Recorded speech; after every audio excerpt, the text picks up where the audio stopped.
నమస్తే. Welcome to our channel. నేను మీ కృష్ణ. క్రైస్తవ సమాజం కోసం పోరాడినటువంటి ప్రముఖ పాస్టర్ అయిన ప్రవీణ్ పగడాల గారి ఆకస్మిక మరణం ఎంతో మందిని కలిచివేస్తూ ఉంది. ఆయన విజయవాడ టు రాజమండ్రి హైవే మీద యాక్సిడెంట్‌తో మరణించినటువంటి నేపథ్యంలో, ఆ యాక్సిడెంట్ వెనక ఏదైనా మర్మం ఉందా అనేటువంటి అనుమానాలు ఇప్పుడు తలెత్తుతూ ఉన్నటువంటి నేపథ్యంలో, అసలు ప్రవీణ్ పగడాల గారి మరణానికి కారణం ఏంటి? అది నిజంగా యాక్సిడెంటేనా? లేదంటే అది హత్య అనేది మనం పూర్తి స్థాయిలో తెలుసుకునేటువంటి ప్రయత్నం చేద్దాం. ప్రస్తుతం మనతో పాటు కొంతమంది పాస్టర్‌లు జూమ్‌లో కనెక్ట్ అవుతున్నారు. వారితో మాట్లాడేటువంటి ప్రయత్నం అయితే చేద్దాం. నమస్తే అండి. నమస్తే సార్. బ్రదర్ మీ పేరేంటి? నమస్తే సార్. నా పేరు డాక్టర్ జాన్సన్ అండి. నేను తణుకు నుంచి దేవుని సేవకునిగా పనిచేస్తున్నాను. ఓకే. ప్రవీణ్ పగడాల గారు నాకు అత్యంత ప్రియమైన స్నేహితుడు. ఓకే. ఏంటి అసలు ప్రవీణ్ పగడాల గారి మరణానికి కారణం ఏంటి? అది నిజంగా యాక్సిడెంటా? లేదంటే అనుమానాస్పద స్థితిలో ఆయన మరణించారా? అంటే ఏం చెప్తారు? సార్ యాక్చువల్‌గా ఆయన నిన్న మధ్యాహ్నం 1:00 ప్రాంతంలో ఈసీఐఎల్ నుంచి ఆయన ప్రారంభమయ్యారు హైదరాబాద్‌లో. వారు హ్మ్. ప్రారంభించి తన ప్రయాణాన్ని బుల్లెట్ మీద ఆయన రాజమండ్రి రావడం జరిగింది. అయితే మధ్యలో ఆయన గత రాత్రి 9:30 తన భార్యకి ఫోన్ చేశారాయన. హ్మ్. ఫోన్ చేసి ఒక్క నిమిషం మాట్లాడిన తర్వాత ఆయన ఫోన్ స్విచ్ ఆఫ్ అయిపోవడమో లేదా నాట్ రీచబుల్ వచ్చింది. ఓకే. ఆ తర్వాత ఆయన ఉదయకాల సమయంలో మా మిత్రుడు ఒక ఆయన ఉంటే ఆయనకు ఫోన్ చేసి పోలీసు వారు ఇలాగా మీ ఆఖరి కాల్ మీకు వచ్చినట్టుంది. మీ పోలీసు వాళ్ళు మాట్లాడుతున్నాం కనుక మీరు దయచేసి ఈ బాడీ ఎవరిదో చెప్తారని విషయాలు అడిగినప్పుడు మా వాడు గుర్తించి ఆయన మా స్నేహితుడే ప్రవీణ్ పగడాల గారని తెలియచేయడం జరిగింది. ఇది రాజానగరం పిఎస్ నుంచి వచ్చింది సార్ ఈ ఓకే. కాల్. ఏంటి పోలీస్ స్టేషన్ నుంచి ప్రవీణ్ రావడం జరిగింది. పగడాల గారు అయితే యాక్సిడెంట్‌లో మరణించారని చెప్పారా? లేదంటే ఇతరత్రా కారణాలు ఏమైనా ఉన్నాయని పోలీసు వారు నిర్ధారణ చేశారా? పోలీసు వారైతే ముందుగా యాక్సిడెంట్ అన్నారు. హ్మ్. ముందేమో బండి స్కిడ్ అయిందని చెప్పారు. తర్వాత మాత్రం అక్కడున్న ఆయనకున్న గాయాలను బట్టి గాని, యాక్సిడెంట్ సన్నివేశం చూసి గాని, దిగ్భ్రాంతిపోయేటువంటి చాలా విషయాలు అక్కడున్నాయి సార్. ఓకే. అది చాలా బాధాకరం. ఏంటి ఆయనకి మీకేమనిపిస్తుంది? ఈ పక్కన నాకు ఖచ్చితంగా అది అటెంప్ట్ మర్డర్ అని అనిపిస్తుంది సార్. ఎందుకంటే ఇటీవల ఆయనకి గత నెలలో ఆయనకి బెదిరింపు కాల్స్ వచ్చాయి. ఓకే. బెదిరింపు కాల్స్‌లో కొంతమంది మతోన్మాదులు ఆయనకు ఫోన్ చేసి, నిన్ను ఈ పలానా చోట కొట్టి నిన్ను చంపుతామని చెప్పి వారు ఆయనకి థ్రెటనింగ్ చేయడం అనేది ఆయన మాతో పంచుకోవడం నేను విన్నాను. అంటే కనుక ఎవరు ప్రవీణ్ పోలీసు వారు పగడాల ఈ గారిని బెదిరించేటువంటి ప్రయత్నం చేశారు? ఎవరు ఆయన మీద కొంతమంది మర్డర్ అటెంప్ట్ చేసుంటారు అంటే ఏం చెప్తారు? అది అన్నోన్ పర్సన్ సార్. మతోన్మాదులు చేసినటువంటి పనిగా మేము భావిస్తున్నాం సార్. హ్మ్. ఓకే. కనుక కాదండి. ఈ అంటే విషయంలో ప్రవీణ్ పోలీసు పగడాల వారు గారికి ఎవరు కాల్ చేసి బెదిరించారు? వారి పేర్లేంటి? అంటే వారి పేర్లయితే ఇంకా పోలీసు వారు బయట పెడతారవి. ఈ కాన్ఫిడెన్షియల్ మ్యాటర్స్ గనుక మేము మీతో చెప్పలేం కానీ, వారు పోలీసు వారు ఆ విషయాలన్నీ కూడా తెలియజేస్తారు సార్. హ్మ్. కాల్స్ ఉన్నాయి. తర్వాత మరి ఆయన ఎలా ట్రేస్ చేశారో మాకు తెలీదు.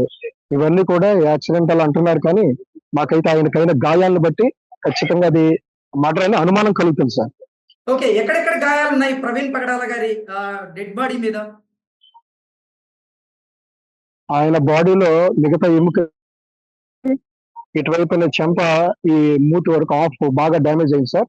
రెండవదిగా హెడ్ ఇక్కడ కూడా ఇంజ్యూరీ మేము చూసి అక్కడ బ్లీడింగ్ అవుతుంది. ఫైనల్ గా నేను మార్చర్ కూడా చూసేసరికి.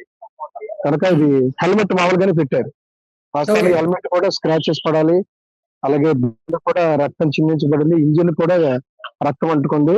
ఇది హ్మ్. బండి ఆయన మీద పాడేశారేమో అని ఒక అనుమానం కూడా ఉంది సార్ ఈ విషయంలో. ఓకే.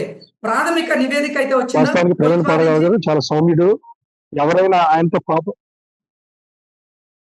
పోలీసు వారైతే ఇంకా బయట పెట్టలేదు సార్. విషయాలు ఏమి చెప్పట్లేదు. ప్రస్తుతం ఓకే. పోస్ట్ మార్టం పోస్ట్‌మార్టం ఆయనకి అయిపోయిందా? తీసుకువెళ్తా ప్రవీణ్ ఉన్నారు కనుక పగడాల గారి ఆ విషయాలు. హలో! జాన్సన్ గారు. ప్రవీణ్ పగడాల గారి యెస్ డెడ్ సార్ చెప్పండి. బాడీకి ఇప్పుడు యెస్. పోస్ట్‌మార్టం పూర్తయిందా? ఇంకా పూర్తి కాలేదు సార్. ఇప్పుడు చేస్తారన్నారు. కానీ మరి చీకటి పట్టిన కారణం చేత రేపు చేస్తారేమో అనేటువంటి అభిప్రాయాన్ని అయితే పోలీసులు మాకు తెలియజేయడం జరిగింది సార్. ఓకే. ఏంటి చాలా పెద్ద ఎత్తున ఆయన యెస్ సార్. అభిమానులు ఎంతమందొచ్చారక్కడ? Yes sir. దాదాపు వేల మీద వచ్చారు సార్. 3 జిల్లాల నుంచి. ఉభయ గోదావరి జిల్లాలో చుట్టుపక్కలటువంటి ప్రాంతంలో కోనసీమ నుంచి కూడా ఈ ప్రాంతానికి రావడం జరిగింది. వాస్తవానికి చాలా సౌమ్యుడు సార్ ఆయన. ఆయనకు ఒక భార్య, 2 పిల్లలున్నారు. చిన్న పిల్లల వాళ్ళు. అయితే ఆయన 10 మందికి ఆర్ఫన్స్ ని ఆయన అడాప్ట్ చేసుకొని వారిని పోషిస్తా ఉన్నాడు. హ్మ్. చాలా మంచి వ్యక్తి సార్, సౌమ్యుడైన, మితభాషి, మృదు స్వభావి, వాస్తవాన్ని ఖచ్చితంగా చెప్పాడు.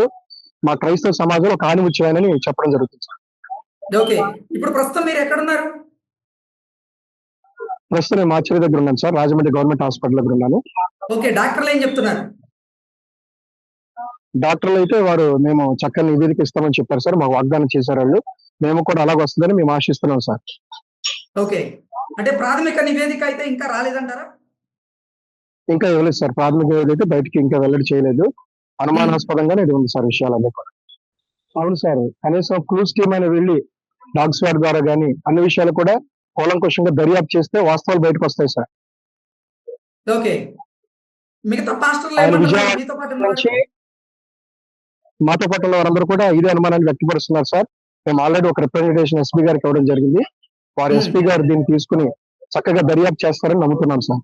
సో అసలు పాస్టర్లు అయితే అవును సార్, ఏమంటున్నారు ఈ మర్డర్ గురించి?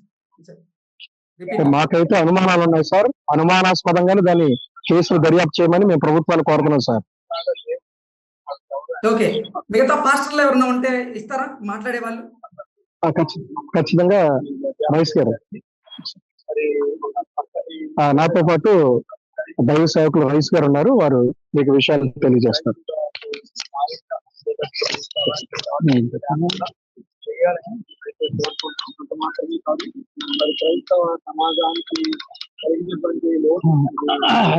ఈ రోజు జరిగిన హలో, నమస్తే సార్. యొక్క విషయం. నమస్తే అండి. సార్ మీ పేరేంటి? నమస్కారం అండి. నా పేరు హేడన్ రైస్ అండి. ఓకే. సార్, ప్రవీణ్ పగడాల గారి ఆకస్మిక మరణం నిజంగా అందరినీ కలిచివేస్తూ ఉంది. ఆయన రోడ్ యాక్సిడెంట్ లో చనిపోయారు అంటూ కొంతమంది చెప్తూ ఉన్నారు. లేదు లేదు, ఇది అనుమానాస్పద స్థితిలో ఆయన మరణించారు అన్నట్లుగా మరికొంతమంది అభిప్రాయాన్ని వ్యక్తం చేస్తూ ఉన్నారు. ఏంటి నిజంగా ప్రవీణ్ పగడాల గారి మరణం అనుమానాస్పద స్థితిలో ఉందా? అసలు మీకేమనిపిస్తుంది అంటే ఏం చెప్తారు? అంటే బాడీ మేము చూసామండి. చూసినప్పుడు అది ఎక్కడ దెబ్బలు పెద్దగా లేవు, ముఖం అంతా చితికిపోయింది. అంటే ఒక ప్లేస్ ముక్కు మూతి అంతా పెద్ద బండతో కొట్టినట్టుగా, లేకపోతే ఆ పెద్ద దెబ్బ తగిలినట్టుగా ఉంది. ఒక కట్ కూడా అయిందండి, మూతి పక్కన కట్ అయింది. మరి అది అంటే అది ఒకవేళ కొట్టబడినట్టుగా అంటానికి అనిపిస్తుందండి. అట్లా అనిపిస్తుంది. అంటే యాక్సిడెంట్ అయినప్పటికీ గాయాలు అయితే ఉంటాయి కదా శరీరం మీద, అది యాక్సిడెంట్ లాగా అయితే లేదంటారా? లేదండి, అలాగా అనిపించట్లేదండి. అలా అనిపించట్లేదండి. ఇదేదో ఓకే. ఒకవేళ అంటే నిజంగా ప్రవీణ్ పగడాల గారిని ఎవరైనా హత్య చేసి ఉంటే, హత్య చేసేందుకే ప్రయత్నం చేసి ఉంటే, ఎవరు చేసి ఉండేటువంటి అనుమానాలు మీకున్నాయంటే ఏం చెప్తారు? అది అది చెప్పలేం కానండి. ఆయనకి చాలా మంది ఆయన ఇదివరకు మాటల్లో నాకు థ్రెట్ ఉంది అని చెప్పడం, ఆయన యూట్యూబ్ వీడియోస్ లో, తర్వాత మీటింగ్స్, ఆయన వాక్యోపదేశం చేస్తున్నప్పుడు అండి, ఆయన ఏం చెప్పేవారంటే ఇది నా చివరి సందేశం కావచ్చు అనేవారండి. ఓకే. చాలా అలాంటి మాటలు మాట్లాడుతుంటే మాకు ఆశ్చర్యం కలిగేది. దాన్ని బట్టి ఇప్పుడు మాకు అనుమానం కలుగుతుందండి. ఓకే. ప్రవీణ్ పగడాల గారు క్రైస్తవ సమాజం కోసం ఎటువంటి కృషిని అందించారు ఆయన? ఆయన చాలా క్రైస్తవ ప్రపంచానికి జ్ఞానాన్ని బోధించేటువంటి గొప్ప మేధావండి. మంచి మంచి విషయాలు క్రైస్తవులు నాయకులు నేర్చుకునేటట్టుగా చాలా మంచి విషయాలు, నాయకత్వ లక్షణాలు, అలాగే బైబిల్లో ఇంకా లోతైన విషయాలు నేర్పడానికి ఆయన ఎంతగానో కృషి చేసి నేర్పిస్తున్నారండి.